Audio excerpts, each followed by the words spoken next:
I should say, so this session is on urbanization and the green economy.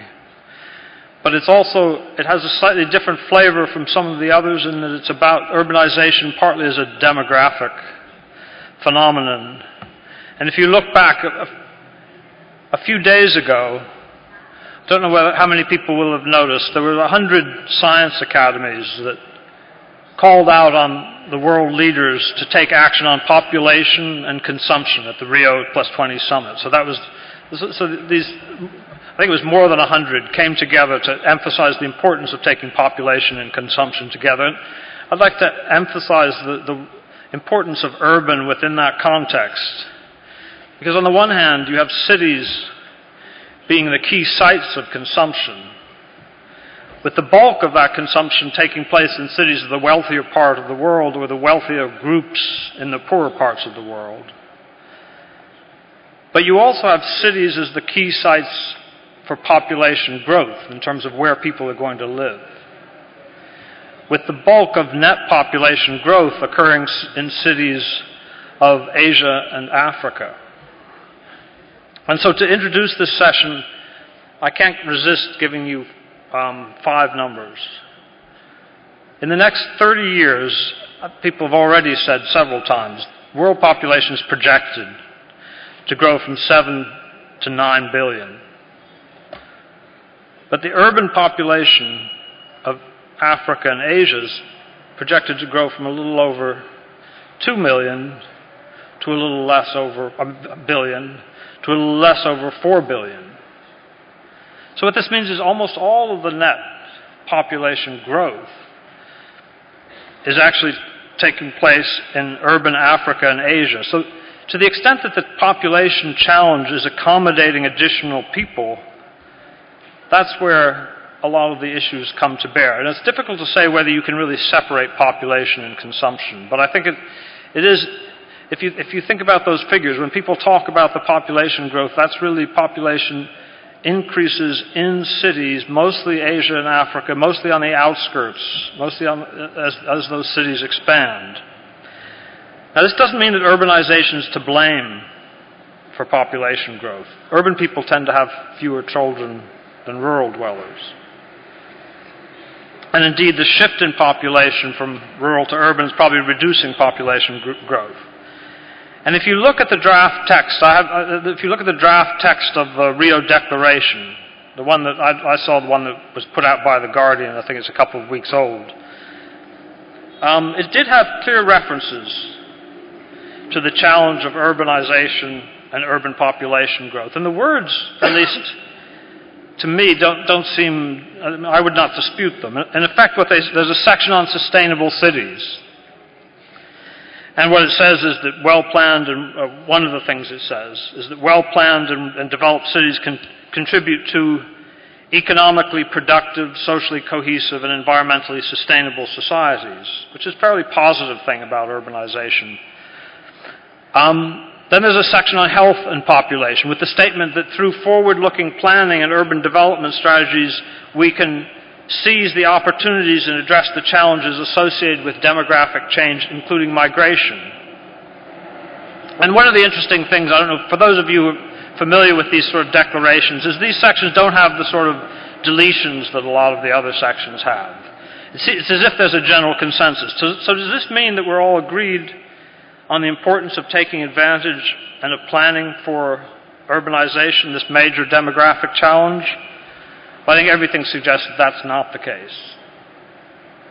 That if you look at the latest survey of government agencies, about 80% in rapidly growing countries have policies to try to slow the urbanization. And if you look at the international development agencies, they do relatively little on the whole issue of creating cities that are both more livable and more sustainable and that accommodate this population. And the large shares of population living in what are often called informal settlements and working in what are often called informal enterprises is in part a testament to the failure to plan for and accommodate urban growth fairly and effectively. And in effect, people have had to opt out. of the formal urban economy to find their feet in cities. And these informal settlements and enterprises play a key role in the functioning of cities. I think we all know that by now. And they can provide a lot of inspiring examples of people getting by, often in very adverse conditions. But I think what several of the presentations we're going to be hearing emphasize is that the conditions don't have to be so adverse.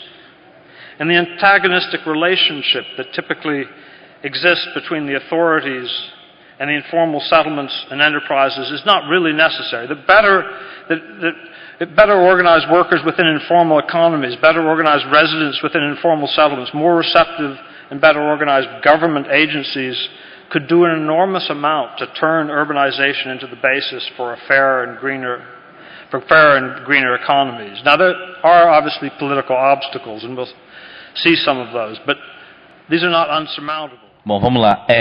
Eu só não gravei nome. Ana, né, Ana? Bom, na verdade, o grande avanço, na verdade, foi o nosso presidente Lula, né? Esse foi o grande chave do negócio, né? Ele foi a chave do negócio. Ele, na verdade, foi o presidente que historicamente pegou, na verdade, a população da rua, os catadores, chamou para uma conversa, coisas que nunca aconteceu no Brasil, né? Nós tivemos, na verdade, reuniões com catadores, com reuniões com... hoje isso já acontece com mais frequência, mas assim, naquela época foi foi até foi um balanço que teve no governo federal, né? Foi duas coisas que Lula fez. Uma, marcar uma reunião com todos os ministros junto com os catadores. Isso parecia uma coisa de louco, né? Assim, né? Ninguém acreditava quando o Lula fez esse convite. E uma segunda coisa foi um grande encontro que nós tivemos lá no Palácio, né? Onde que sempre historicamente é só os sheiks, os chefes de estados, etc, etc. Lula colocou todos os catadores e população de rua lá para fazer um grande debate ali dentro, né?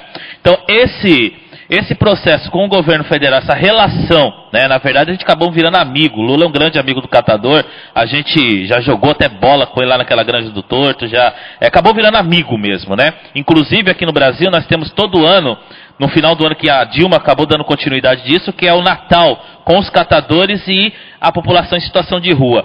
Todo ano, o presidente da República se encontra com os catadores e com a população de rua para fazer uma avaliação e para fazer um momento fraterno de Natal. Então, o grande chave disso foi esse diálogo com o governo federal. Não esquecendo, é lógico, das lutas, de todo o processo de mobilização, de todo o processo de ação direta, enfim, que aconteceu, né, que nós fizemos, né, mas essa abertura com o governo, esse diálogo foi um grande processo-chave. Companheiro, como é o nome do companheiro? Paulo. Seu Paulo, a gente conhece todo o processo aqui do Rio de Janeiro, conhece todo esse processo de Gramacho, né, enfim, processo com a Conlube, os processos de coleta seletiva que não dão certo, etc, etc. Dia 22...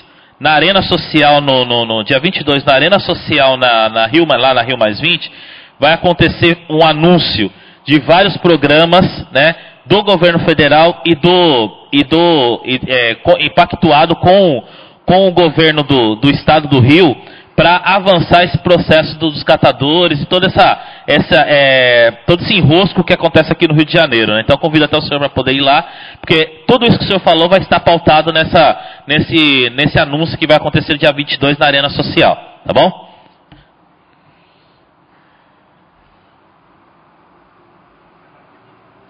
Should we just go, Sonia, would you like to respond to the questions? Asking about will be the key to changing process in the future. For me, my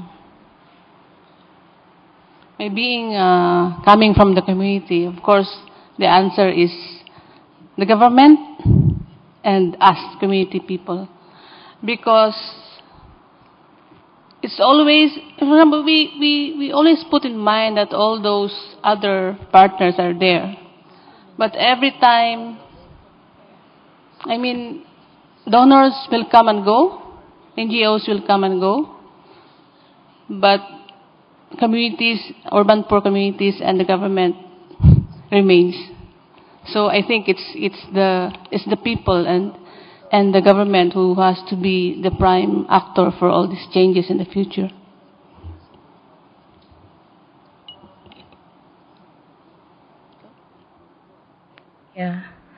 Yeah, maybe the difference that we see, especially in the Philippines, is that in Brazil, there are a lot of subsidy for the poor people.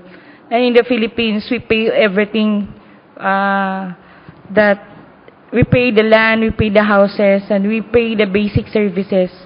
So if we are given also some chance to really put some funds to subsidize the poor people, and then it's like what Roberto is telling, that there are a lot of supports from the government in order to uplift the quality of living in the poor community. So everything in the Philippines is being struggled by the community people.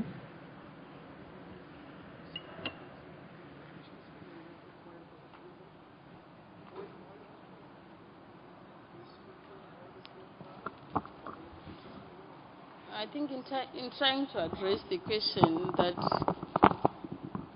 as the future changes, who should lead the process of change, maybe we can also look at the current position of our cities, the status quo of our cities, so that it helps us in informing who should lead in the future.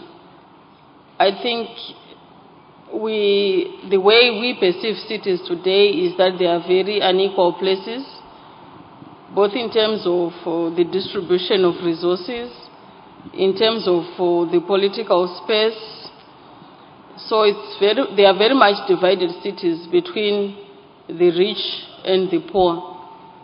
But if we are going to address the challenges that cities have at the moment, and more importantly be able to plan for future challenges, then maybe we need to change the status quo by balancing the power relations within cities, by listening to the emerging voices of the communities and listening to the solutions that the communities are coming up with.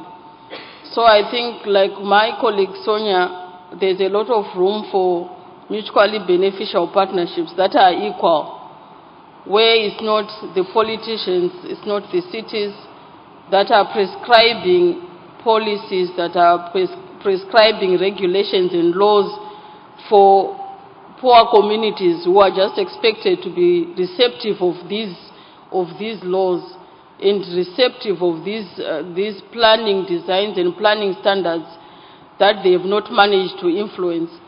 But maybe let's think of a new way of coming to the table, because the problem is mutual. Then we have to address it mutually. Let's come to the table to listen what the people who have not been listened to for generations have to say. So I think collaboration and mutually beneficial partnerships between communities of the poor and the authorities is the way to go.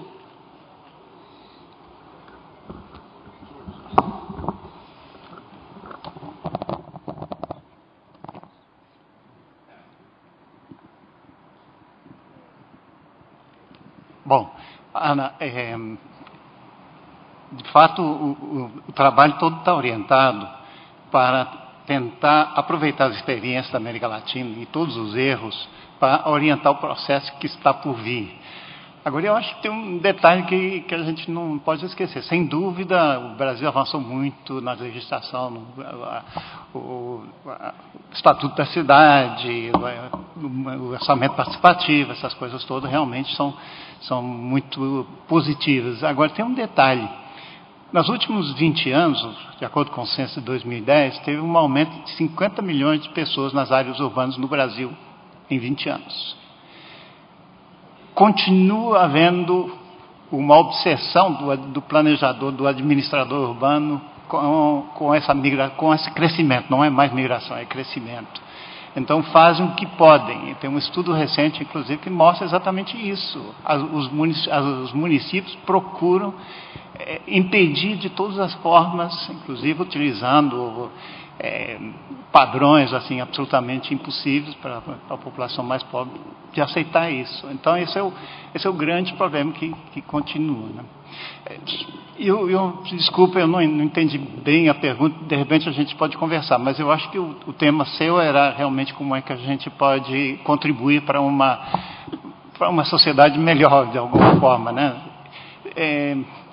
Desculpe se estou fora do ponto, mas eu acho que realmente cada um de nós faz o que sabe, o que pode, e eu acho que o grande tema é a conscientização. Se nós estamos, de tudo que a gente escutou hoje, nós estamos de acordo que realmente existe uma grande disparidade entre o modelo, paradigma de desenvolvimento e aquilo que está acontecendo, então tem que encontrar formas de close the gap, de fechar essa brecha, e eu acho que isso vem através de informação, de conscientização, trabalho de todos nós.